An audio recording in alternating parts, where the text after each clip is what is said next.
I am 95 years old and I spent 68 long years building a life alongside my wife Sarah before she passed away in the quiet suburbs of Connecticut last autumn. I am going to share a truth with you about why modern marriages are falling apart, and it is something no high-priced therapist in a fancy office or glossy self-help book will ever be honest enough to tell you. They want to talk to you about communication styles or finding your spark or compatibility, but those are just surface-level symptoms of a much deeper rot. I am here to talk about the infection at the very foundation of how we love today. The real reason marriages fail is the modern American obsession with the idea that your partner exists to make you happy. I want you to sit with that thought until it makes you squirm and feel uncomfortable because it should.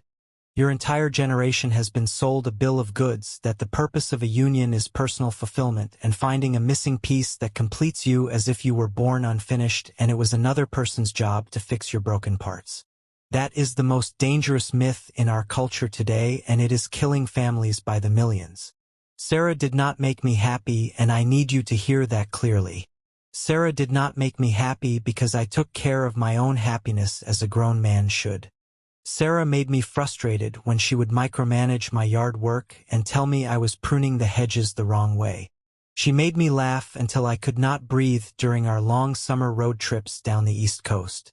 She made me a father to 4 children who all inherited her stubborn streak, and she made me rethink every narrow-minded opinion I ever walked around with for decades.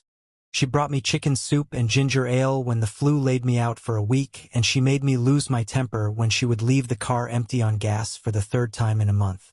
She made me 1,000 different things over 7 decades, but being the source of my joy was my job and never hers. When you hand the responsibility of your emotional state to another human being, you are giving them an impossible task that no mortal can fulfill. You are setting them up to fail from the very start, and then you will spend the next 10 years punishing them for failing at something they were never meant to do in the first place.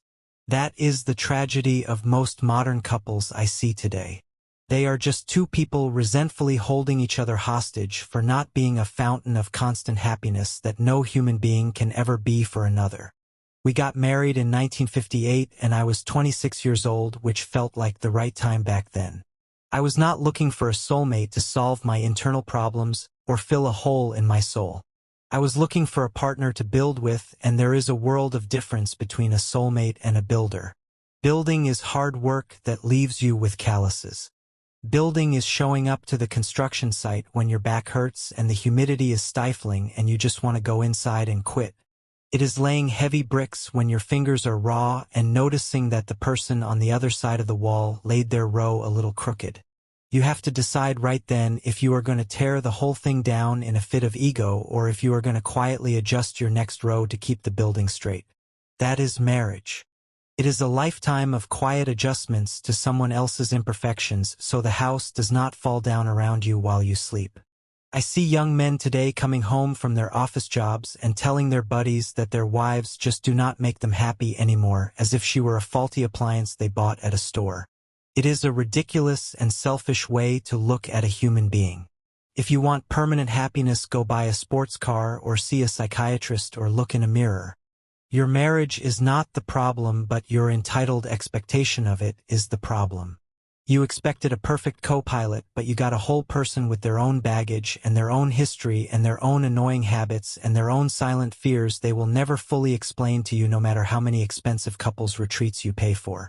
Sarah was not a big talker and she did not value words the way people do now. She could go a whole Saturday afternoon working in her garden without saying more than 5 words to me. In our first few years, it drove me absolutely crazy. I would read those magazine articles that said you have to share your feelings and talk about your needs to have a healthy bond. I would sit her down at the kitchen table and say we need to talk, and she would look at me with wide eyes like I was an IRS auditor coming for her taxes. Her jaw would tighten and she would just nod until I was done talking. I spent a decade trying to turn a quiet New England woman into a chatterbox, and it only made her more distant. The more I demanded she open up, the further she retreated into the woods of her own mind. We were both miserable because I thought the marriage was failing because we could not communicate. But the marriage was fine. It was my expectation of how she should love me that was failing. I wanted her to process life the way I did, with long speeches and eye contact and heart-to-heart resolutions. That was not Sarah. Sarah processed life through action and sweat. When I was stressed out, she did not ask me how I felt. She went out and mowed the lawn so I could rest on the porch. When we had a bad fight, she did not apologize with a card or a long talk. She made my favorite pot roast and made sure my coffee was hot before I even stepped into the kitchen the next morning. Her language was service and mine was words. For 10 long years, I punished her for not speaking my language instead of learning to hear the beautiful things she was saying in hers. The day my marriage actually began was when I was 36 years old. I woke up on a rainy morning and saw that Sarah had already been out to the garage to move all my power tools away from a leak in the roof I had not even noticed yet. I sat there with my coffee and realized she had been telling me she loved me every single day for 10 years, and I had been too busy complaining to listen to the silence. From that day on, I stopped asking her to be someone else. I stopped demanding speeches and started paying attention to what she did with her hands. I realized I was married to the most eloquent woman in the world, but she spoke in clean laundry and fixed fences and warm meals on the table. You also need to understand that you will be lonely inside your marriage. I do not mean once in a while or on a bad day. I mean deeply and profoundly lonely. There will be seasons where you feel more solitary lying next to your spouse than you would feel if you were living in a cabin in the woods by yourself. That is normal, and it is part of being alive. That is not a sign that you picked the wrong person or that the love is gone. It is a sign that you are two separate people sharing a life. Sometimes those lives run parallel instead of crossing, and that gap can feel like an ocean you cannot swim across. People throw away their marriages because they get scared of that loneliness. They leave and find someone new, and for 6 months the loneliness goes away because new love is a drug that numbs everything. Then the drug wears off and the loneliness returns because it was never about the other person. It was always about the human condition. You end up breaking something that was working just to chase a cure that does not exist in this world. Sarah got sick toward the end, and it was a long road.